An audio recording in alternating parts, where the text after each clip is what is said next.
All right, friends and confidants, it's streaming time here on Old Man Squad Fantasy Basketball. We do not have a whole lot of time to waste, but we have just a little bit, enough for me to tell you guys to please subscribe to the channel. I want to keep rolling up subscribers here as we get towards the end of the season. We got lots of really cool stuff in the wings and more happening soon. Every day I get more good news about things that are happening here at Old Man Squad, and I can't wait to tell you about them when I have the green light to go ahead and do so. For now, welcome to the show. Please, as I mentioned, hit that subscribe button, but also hit the like button if you're watching on YouTube, and a 5-star review would go a long way as well. I am Dan Vespris, and I am here to tell you about playoff streaming for Tuesday and Wednesday, March 18th and 19th in the year 2025. I am at Dan Vespris on Twitter. I am at Old Man Squad on Blue Sky Network. And beyond that, I don't really care if you guys follow me at all. Today is a relatively light streaming day by all accounts. You got one team with a clunker schedule and two teams with better schedules. But really, at the end of the day, you really only have one team to drop from, and you only have one team to pick from. So the Tuesday part of today's show should not take very long. That team to drop is the Toronto Raptors. Raptors have one game over the next 4 days. It's actually a very weird schedule the Raptors have this week. They had a back-to-back Sunday, Monday. They have a back-to-back Sunday, Monday at the end of this week also.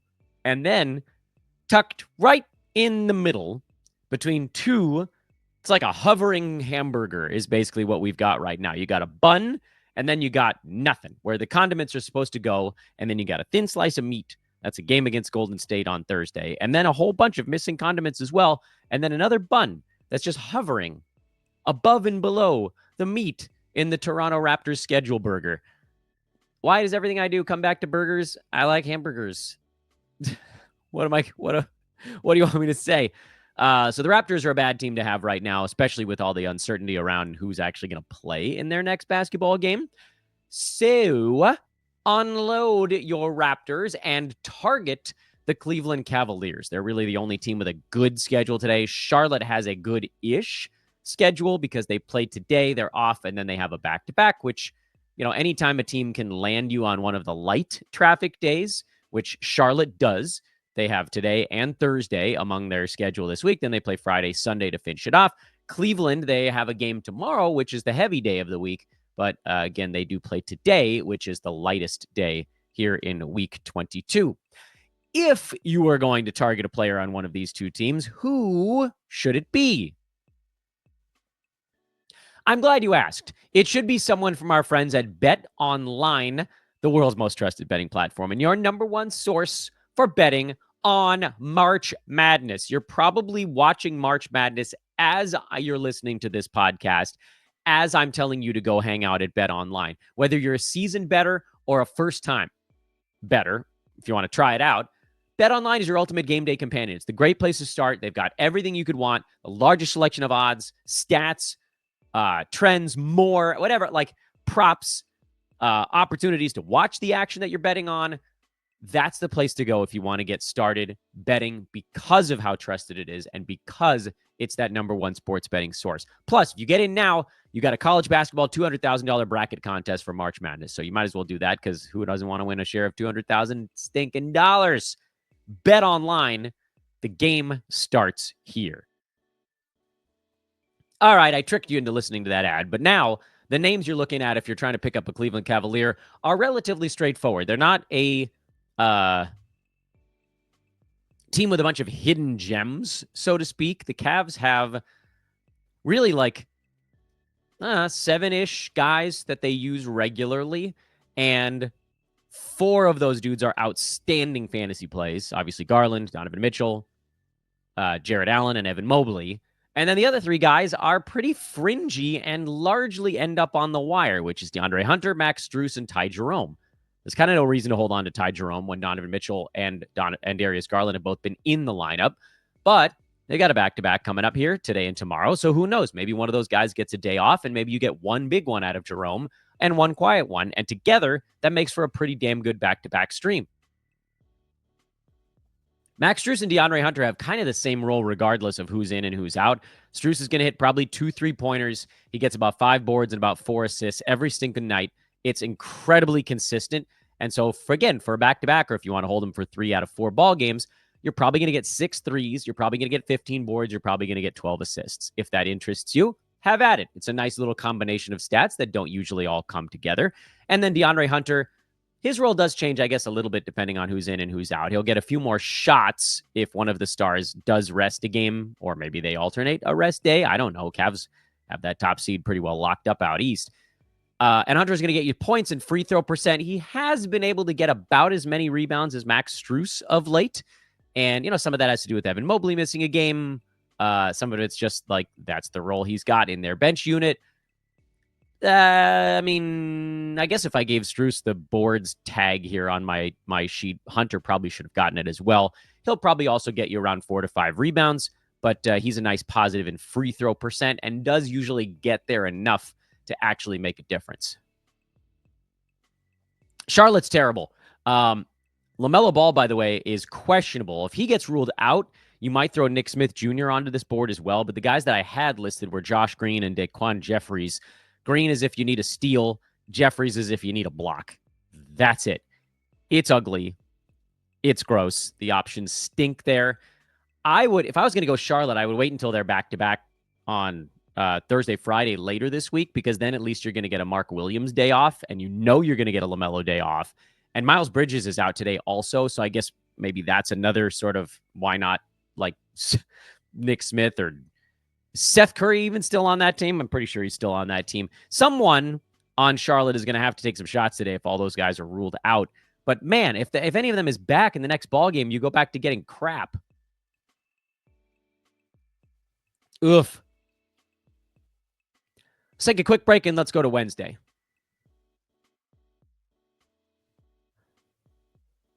Wednesday is a busier one from a scheduling standpoint. Wednesday has 4 teams that have clunky schedules, although the lightest of them is now Toronto, oddly enough, because you've missed the 2 off days part of the front end of that hovering hamburger. That is, now if you have a Raptor on Wednesday, you might as well just hold them for one more day, because then they play on Thursday on a light day, and then they're off for 2 days again after that. So if you're going to drop a Toronto Raptor, it should have been today, Tuesday.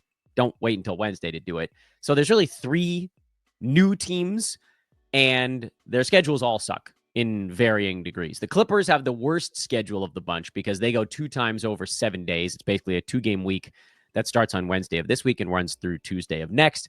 They're off for 2 days. They got Memphis on Friday, off Saturday, on Sunday, off for 2 days to start next week.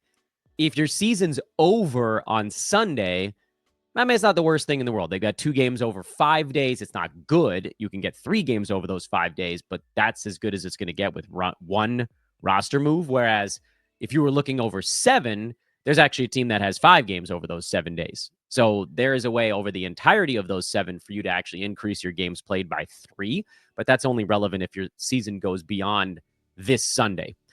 The Hawks have the second worst schedule. They're off for 3 straight days. They don't play Wednesday, Thursday, or Friday, but they are on a back-to-back over the weekend. They play Saturday and Sunday. So if you have a Hawk streamer that you like a when healthy Karis LeVert or a Vit Krejci or a George Niang or whoever it might be, this would be the time to abandon ship, because what you'd be looking to do is to get 3 games out of the next 4 days. And then if you wanted to, you could move back to the Hawk you liked on Sunday if you really desired, or just some other team that has a good schedule that starts on Sunday. So you're looking for a team that has a 3 out of 4 that starts on Wednesday as well. And the last team that has a bad schedule is the Boston Celtics. Theirs is the weakest of the bad schedules. They also have 2 games left the rest of this week. But unlike the Clippers, who go into a terrible schedule to start next week, the Celtics start next week with a game on Monday. So they go 3 times starting again on Wednesday. They go 3 times over 6 days. It's just that there's 2 over 5 to start it.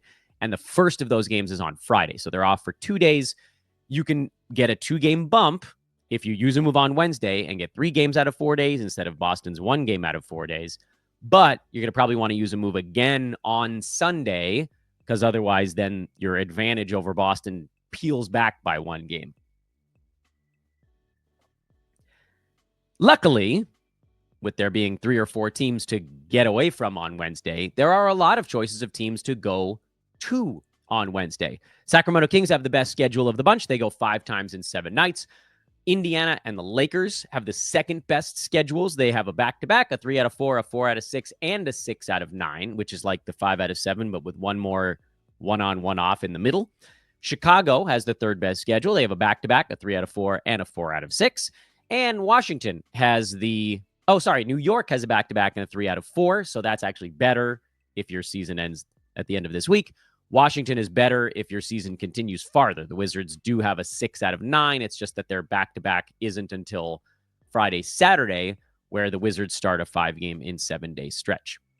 There are also a lot of players to target on those teams. I know, it's glorious. Wednesday's a great day for streaming. Chicago's got Tre Jones, who should have been picked up a week ago in all formats, but if he's still out there, he's an amazing, world's greatest streamer on Wednesday. Kevin Huerter's a pretty good streamer on Wednesday. By the way, for Tre Jones, it's mostly hunting field goal percent, assists, steals, and some points lately. He's just really good. He does a lot of things well. Kevin Huerter's for points, threes, and steals.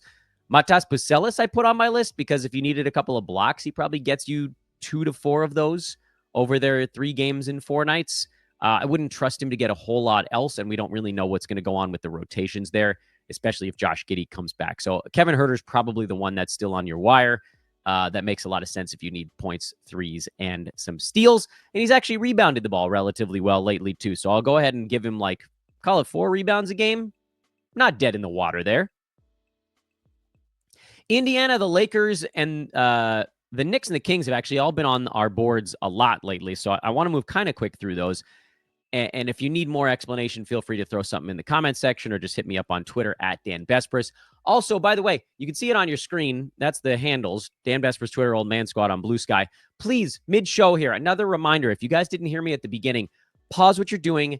Hit the subscribe button. No matter how you're taking in the content, it is a huge deal, and it's really the only thing that I'm asking of you here towards the end of the season. If you haven't done it yet, please subscribe now.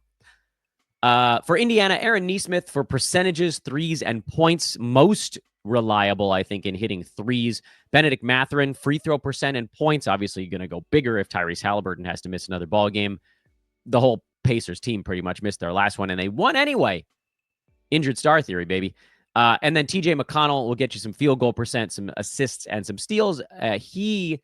His value is going to be much more heavily tied to whether or not Halliburton comes back or if anybody else gets a day off, because if he's the third point guard versus the second point guard, that's a very large gap.